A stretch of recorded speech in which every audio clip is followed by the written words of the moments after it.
Um poder que transforma. Um poder que transforma e eleva, Senhor. Ajuda-nos a refletir a Tua imagem, a imagem do Teu Filho, através da Tua palavra. Ensina-nos a ensinar. Em nome do Senhor Jesus Cristo, nosso Salvador. Amém. Vamos ensinar algumas técnicas de evangelismo, porque Jesus contava por parábolas. E vou-vos contar uma parábola muito rapidamente. Vocês podem pesquisar no livro Parábolas de Jesus muitos métodos de ensino que Jesus ensinava através de parábolas. Porque aqui fala sobre o cuidado que nós devemos ter com as nossas palavras, a escolha que nós fazemos, ou que Deus nos apresenta para nós falarmos com o nosso tema. Outra coisa que podíamos aqui salientar muito bem é que nós devemos ser metódicos nas nossas palavras e não só. Não é o escolher as palavras, é saber exatamente aonde é que vai falar, como e a quantidade. Porque eu assisto a muitas pessoas que querem publicar centenas de coisas num dia só e isso faz uma confusão. Vejam lá, um grupo que tenha, por exemplo, 3 mil membros ativos e que todos queiram publicar 10 publicações por dia é uma confusão tremenda. Por isso, temos que ser objetivos nas nossas palavras, metódicos e com princípios. Um dos princípios é, está escrito, diz assim o Senhor, escrito que Deus mandou. Jesus falou, o reino dos céus é semelhante a uma rede lançada ao mar e que apanha todo o peixe ou toda a qualidade de peixes. A pesca da Galileia. A seguir fala com base na mulher que levedou uma massa de fermento, com fermento, e aquela medida encheu. Portanto, o poder que transforma e eleva. Muitos homens letrados e influentes tinham ido ouvir Jesus, o profeta da Galileia. Algumas delas olhavam com interesse curioso à multidão que se aglomerava em volta de Cristo, enquanto ensinava junto ao mar. Nessa grande multidão estavam representadas todas as classes da sociedade. Lá estavam os pobres, os iletrados, os mendigos, andrajosos, os salteadores, com o estigma da culpa na fisionomia, os coxos, os dissolutos, os negociantes e os desocupados. Altos e baixos, ricos e pobres, todos se cotovelando por um lugar para ouvir as palavras de Cristo. Mirando esses homens de cultura e estranha assembleia, perguntavam-se entre si, é o reino de Deus composto de elementos como este? Novamente Salvador replicou por uma parábola.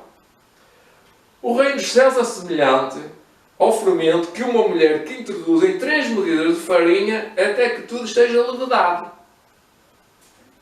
E entre os judeus, o fermento era algumas vezes usado como emblema do pecado.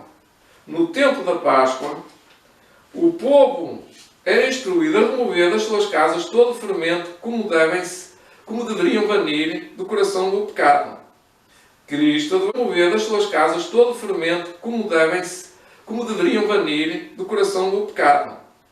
Cristo devastou os seus discípulos acautelai-vos do fermento dos fariseus, que é a hipocrisia. E o apóstolo Paulo fala do fermento da maldade e da malícia. Mas na parábola do Salvador, o fermento é usado para representar o reino de Deus. Ele ilustra o poder vivificante e assimilador da graça de Deus. Ninguém é tão vil, ninguém é tão decaído que esteja além da operação desse poder.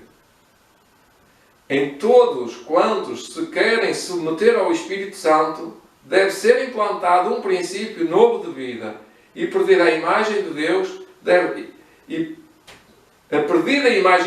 ser restaurada na humanidade. Mas o homem não se pode transformar pelo exercício da sua vontade. Não possui faculdades por cujo meio esta mudança pode ser efetuada. Esta mudança vem pela operação do poder do Espírito Santo. O fermento é algo totalmente estranho, vem de fora. É algo totalmente externo. Precisa ser introduzido na farinha por alguém antes da alteração desejada efetuar-se na massa. Assim a graça de Deus precisa ser recebida pelo pecador antes dele ser ou dele se tornar apto para o reino da glória.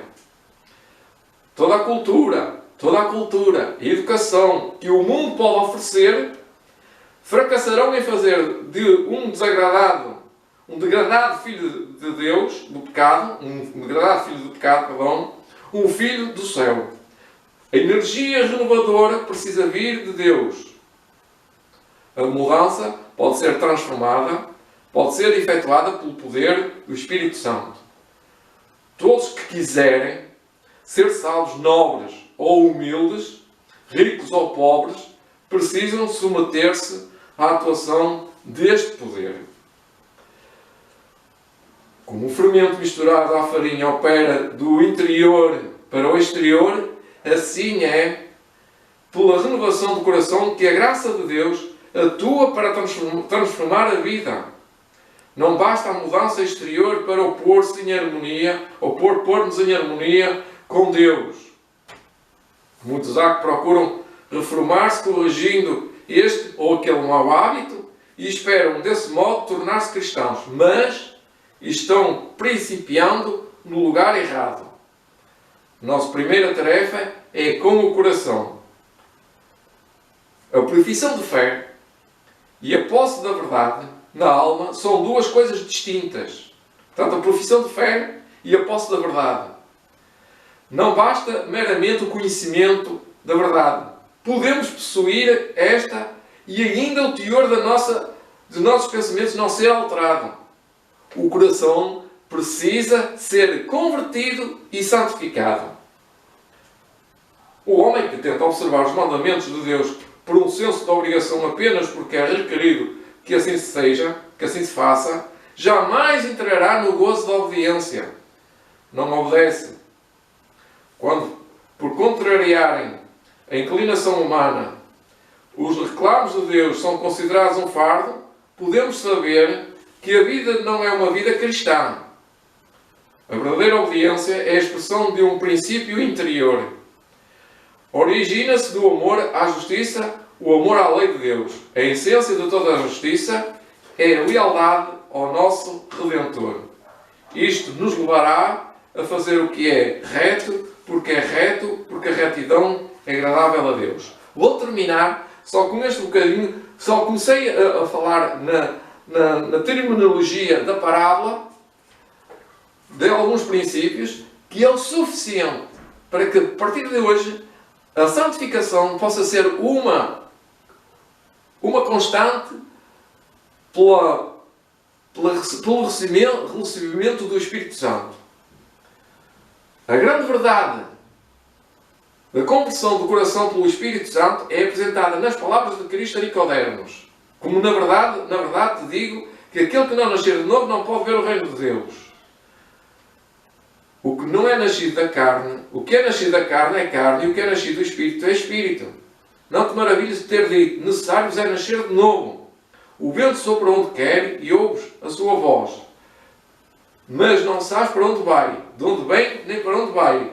Assim é todo aquele que é nascido do Espírito Santo. Portanto, todas as pessoas, todos nós, salteadores, andarilhos, ricos, pobres, humildes, pessoas cultas e incultas, todas têm esta necessidade de receber a influência do Espírito Santo. Bom Deus e nosso Pai, obrigado por esta manhã que nos estás a dar cheias de sol para nos aquecermos com vitaminas e com calorias. Obrigado, Senhor, por este sol da justiça que é Jesus Cristo. Nós possamos receber no nosso coração e vivê-lo neste dia. Tudo peço e agradeço no nome de Santo Jesus Cristo, nosso Salvador. E amém. Parábolas de Jesus.